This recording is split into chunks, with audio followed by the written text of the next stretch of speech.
Tamer, o que aconteceu? Eu estou no mercado financeiro há 38 anos. Vai entregar a idade. Eu já peguei Começou muito menino. Comecei com 10 anos. E o que a gente viu ao longo desses anos, com algumas palmas aí para alguns grupos aí que trouxeram essa possibilidade, essa popularização do mercado financeiro, pelo menos nesses últimos 10 anos. Então você houve ali você conseguiu envolver muitos clientes que eram desassistidos. Desassistidos não porque não tinham condições até às vezes de investir. É que não tinha condições nem de ter uma conta por falta até de informações, né? E de 10 anos para cá houve uma grande evolução no mercado financeiro. Educacional, né? Você popularizou bastante os investimentos, você conseguiu num determinado momento desbancarizar um pouco esses clientes, quer dizer, dar acesso a clientes que nunca tiveram possibilidade. E você trouxe uma concorrência super saudável para o mercado. Então, eu acho que tem um grande mérito hoje, já entrando um pouquinho do nosso lado e defendendo um pouco o nosso negócio hoje. Bom, eu vim institucional a vida inteira, né? Trabalhei em 2 grandes bancos por esses mais de 30 anos e tomei a decisão ali em 2019, final de 19, começou em 20, aí para um projeto independente. Por quê? Que primeiro a gente começou a perceber que houve uma adesão realmente dos clientes como um todo. Não só os pequenos, como os grandes também. Os grandes começaram a acreditar, né? Não que eles não acreditassem, mas eles eram um pouco céticos ali a tomar uma decisão de ir para o independente, que para ele ter um bom nível de atendimento, ele tinha que ter um grande banco, um banco internacional de nome, alguma coisa do gênero. Bom, eu vivi os dois lados. Eu vivi um grande banco nacional e um grande banco estrangeiro. E quando a gente tomou a decisão, o que a gente precisava naquele momento era, primeiro, eu não podia também largar um institucional de uma hora para outra, né? Então a gente tinha que ter uma placa. Então a gente se associou ali no primeiro momento a um banco, né? E esse banco deu todo o nosso suporte, mas a gente hoje tem toda a liberdade para trabalhar todas as áreas de negócio. De forma independente. Que era um grande problema que a gente via no mercado financeiro na época que a gente trabalhava em bancos. Todas as áreas eram integradas, mais ou menos, até a página 2 nessa integração. Por quê? Você tinha um negócio de investimentos, mas amanhã o cliente empresário precisava de um negócio dentro da pessoa jurídica dele, você recomendava o banco.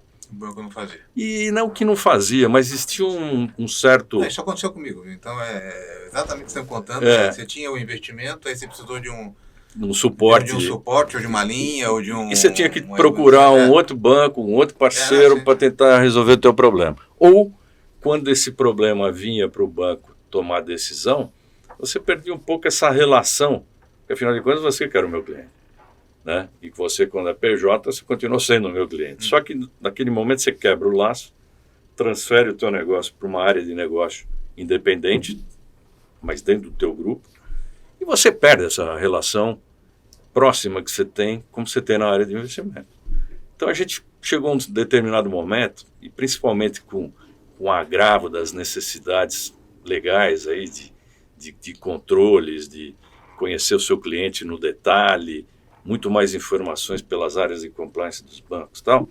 Isso chegou num ponto também que começou a ficar muito segregado, né? É o que eles chamam de... Ao invés de ser pró-business, passou a ser anti-business. Você ficou uma coisa extremamente burocrática, né? O pessoal chama aí o linguajar mais do mercado financeiro, o Chinese Wall aumentou muito, ou seja, essa parede que divide os negócios. Então, você começou a perder a possibilidade de ajudar o teu cliente. O cliente, o cliente perdia E isso começou a trazer muito transtorno para a gente, né? E a gente viu nesse projeto de estar independente a possibilidade, até então era uma dúvida, a gente não sabia se ia dar certo, mas a gente imaginou, tendo o suporte de algum grande banco, né? E você tem independência dentro do teu negócio, de criar áreas de negócio, você não perde.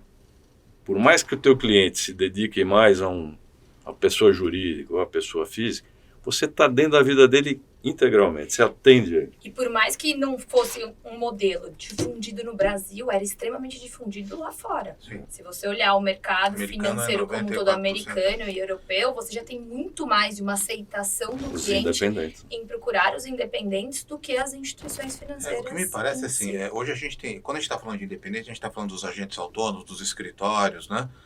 Que estão hoje ou numa XP, ou no BTG, ou num Safra, ou numa outra plataforma que seja, né? Você deu acesso a uma pessoa física, Isso. né? Que não tinha acesso, porque eles aplicavam em banco, era CDB de banco, era mais limitado isso. Você tinha duas vertentes muito claras, né? Você tinha os institucionais, Sim, que eram os grandes bancos, né? E você tinha uma outra linha de negócio que eram gestores, né? São as grandes assets mais reconhecidas e tal. Até eu brinco hoje que a gente ganhou muito espaço em relação a todos eles, tanto aos institucionais como aos gestores. Por quê? Porque num determinado momento os bancos eram líderes totalmente das relações. Não existia, independência era muito poucos. Diretamente lá, né? Você tinha poucos que se chamam aí escritórios de família, né? Um multifamily office ou Não, nós somos da época do overnight. Exatamente. Ela não sabe o que é isso. No overnight, todo dia era reaplicado no banco. Exatamente. Quer dizer, não saía do banco, né? Era entrar e sair. Mas isso que era legal na nossa época, porque é o que eu acabei de falar. Essa proximidade com o teu cliente é que traz negócio. E o overnight a gente era obrigado a falar com o cliente todos os dias. E todo dia era uma briga, né? Porque todo dia o mercado subia, descia e tal. Bom, mas isso aí ficou. Mas o que aconteceu? Esse mercado ficou segmentado há muito tempo em duas áreas, os institucionais bancos e as gestoras. E com o tempo, os independentes chegaram, através das plataformas aí, como principalmente XP e BTG, que eu reputo o primeiro como o grande precursor desse mercado, e o segundo sempre como o mais estrategista, que pegou o melhor do modelo do precursor, sofisticou, trazendo gente que nem a gente. Mas dá acesso, o importante é que eles dão acesso às pessoas. Um profissionalizou, trouxe mais gente de banco, e o que a gente sente hoje, quer dizer, isso é o sentimento meu e que alguns clientes relatam. Houve uma juniorização dentro do mercado financeiro. Acho que a senioridade hoje passou a ficar nos independentes. Né? Antigamente esse movimento de senioridade saiu das gestoras, né? Porque eles eram tesoureiros e bancos que viraram gestores. E hoje, os principais das áreas de private, de gestão de fortunas, foram constituir os seus negócios independentes. Então, é um movimento muito parecido com o de gestores. A única coisa que a gente ganhou em relação ao mercado de gestores é que o gestor ele passou a ser o terceiro layer dessa cadeia. O terceiro layer que eu digo é a terceira camada, né? Porque antigamente era assim, era o banco e o gestor. E a pessoa física tinha contato com esses gestores, com os bancos e tal. E hoje esse gestor acabou ficando entre as plataformas de negócio, XP, BTG, Safra e tal, e os escritórios independentes. Mas eu queria fazer uma provocação para vocês aí, Isa. Porque assim, o cara que tem um patrimônio, a primeira coisa que você vai falar é o seguinte, onde é que eu vou colocar o dinheiro, né? Então eu vou no Bradesco, vou no Itaú, porque é a sensação de segurança, né? Hoje você tem alguns bancos que também te dão essa situação. O teu cliente hoje, quando vai operar com você, ele questiona aonde vocês colocam o recurso, qual é a segurança, tá? Porque a gente vê esses movimentos. Hoje tem 4 bancos grandes, né?